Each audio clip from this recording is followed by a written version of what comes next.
सास बहू का लिव इन रिलेशन। नेहा खुले विचारों वाली लड़की थी। अरे नेहा, क्या दिन में सोती है?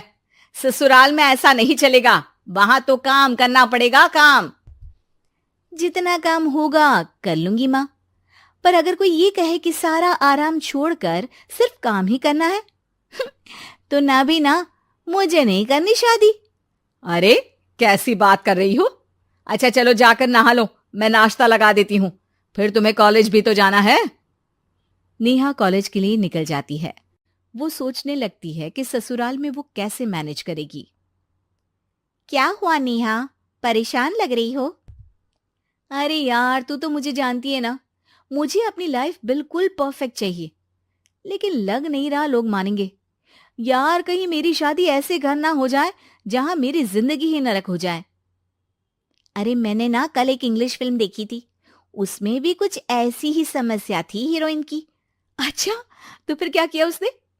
उसने तो अपने होने वाले पति से साफ साफ कह दिया कि वो पहले उसके घर कुछ दिन तक बिना शादी के रह कर देखेगी, और अगर ठीक लगा तो ठीक, वरना तेरे मेरे रास्ते अलग। अरे हाँ यार, ये तो बिल्कुल सही आइडिया दे रही है तू मुझे। चल मैं तो चली, थैंक्स यार, तूने मेरी प्रॉब्लम सॉल्व कर दी।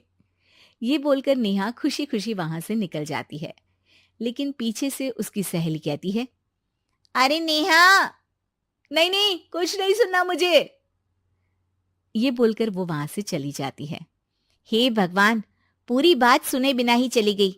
अरे वो तो विदेशी फिल्म थी, वहां सब चलता है, लेकिन ये तो भारत है, सभ्यता और संस्कारों वाला देश, जहां शादी से पहले लड़की को ससुराल में नहीं रखा जाता। खैर, नेहा मस्त होकर घर आती है। नेहा, कल तुझे लड़के वाले देखने आने वाले हैं, और हाँ, इस बार कोई बहाना नहीं चलेगा। हाँ हाँ, आने दो आने दो, मैं तैयार हूं शादी के लिए। अगले दिन लड़के वाले आते हैं, जहां लड़का कहता है, मुझे अकेले में लड़की से कुछ पूछना है। हाँ हाँ, क्यों नहीं बेटा, जाओ नेहा, घर तो दिखा दो इन्हें। नेहा भी खुश हो जाती है कि उसे मौका मिल गया है लड़के से अपनी शर्त रखने का। देखो, मुझे ना शादी से बहुत डर लगता है, पता नहीं कैसी लड़की आए, तालमेल बना पाए कि नहीं मेरे परिवार से। मैंने कई घरों में रोज का क्लेश होते देखा है। तुमने तो मेरे दिल की बात कर दी। मैं भी यही सोच रही थी कि भाई सास तो अच्छी होनी चाहिए, पति सपोर्ट करे ना करे, रहना तो पूरे दिन सास के साथ है। लेकिन मेरे पास ना इसके लिए एक बहुत अच्छा आइडिया है। अच्छा, कैसा आइडिया?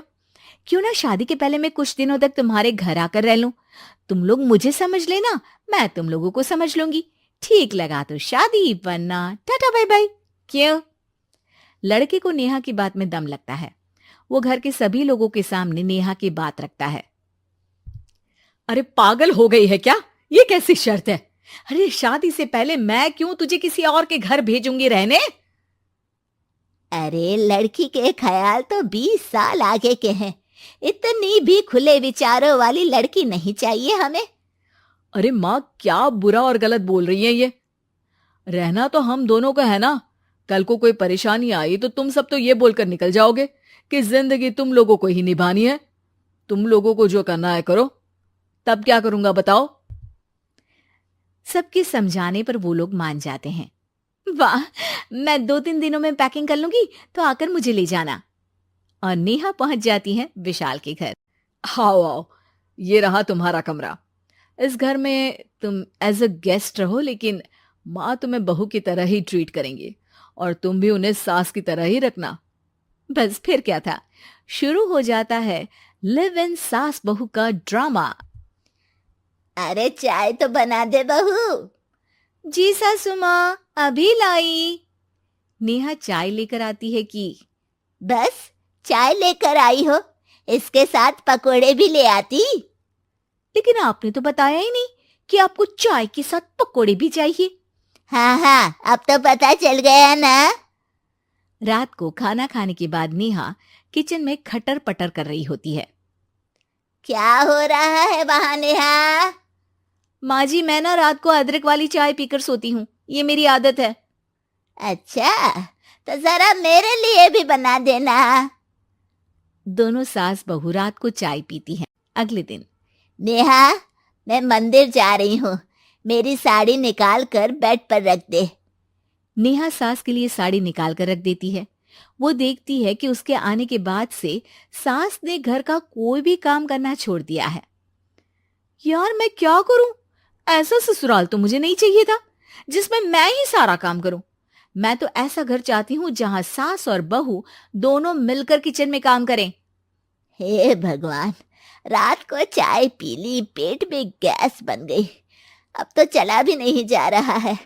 मुझे तो ऐसी बहू चाहिए जो हेल्थ के प्रति कॉन्शियस हो, क्योंकि वो ठीक रहेगी तभी तो मैं ठीक रहूंगी। दोनों समझ जाती हैं कि वो लोग एक दूसरे के लिए नहीं बने हैं। अगले दिन, नेहा, जरा चाय तो ले आना। नेहा चाय के साथ चिला भी बनाकर ले आती है। सास खा पीकर सो जाती है। अगली सुबह, तेरी बुआ सास आ रही है, उसे मैंने तेरे बारे में बताया है। तभी वहां गंवार से एक महिला आ जाती है। चलो यहां से निकलो, कुछ नहीं है खाने के लिए, जाओ। ए नेहा, तमीज से बात करो, ये मेरी ननद यानी आशीष की बुआ है। हाय रे दैया, इतनी आकड़ वाली लड़की! अरे यही है ना जो शादी से पहले ही आकर बस गई है यहाँ पर। बस नहीं गई हूं, बसना है या नहीं ये डिसाइड करने आई थी, लेकिन इन लोगों के रिश्तेदार इतने गंवार हैं तो मैं तो ना कर रही इस घर में शादी। और भाभी, और क्या कमी थी हमारे आशीष में जो आपने ऐसी लड़की की शर्तों को मान लिया? अरे वो तो आशीष के कहने पर मैं झुक गई, वरना ऐसी लड़की को तो मैं घर में घुसने भी ना दूं। ए हेलो, ऐसी लड़की कैसी लड़की? हाँ, बिना समझे बुझे शादी कर लूं? अब तो समझ गई ना कि हम लोग गांव के हैं। भाभी को खाट पर सोना और रिश्तेदारों का गांव से आना जाना तो लगा ही रहना है इस घर में। हाँ हाँ, मैं तो किसी मॉडर्न घर में शादी करूंगी। ये बोलकर नेहा वहां से चली जाती है। अपने घर में आकर नेहा कहती है, ना मां ना, लिव इन में रहकर देख लिया, ये गांव के लोगों का कोई भरोसा नहीं है। खैर, नेहा की शादी एक मॉडर्न घर में हो जाती है जहां सास कहती हैं, हे नेहा, मैं टेनिस खेलने जा रही हूं, आओ तो जूस बनाकर रखना, और हाँ, वॉलनट्स और ओट्स भी बना लेना। जी माँ। माँ मॉम बोलो डार्लिंग, माँ इज ओल्ड फैशन। बेचारी नेहा सर पर हाथ रख लेती है। हे भगवान, ये सास तो सास ही होती है, गांव की हो या शहर की।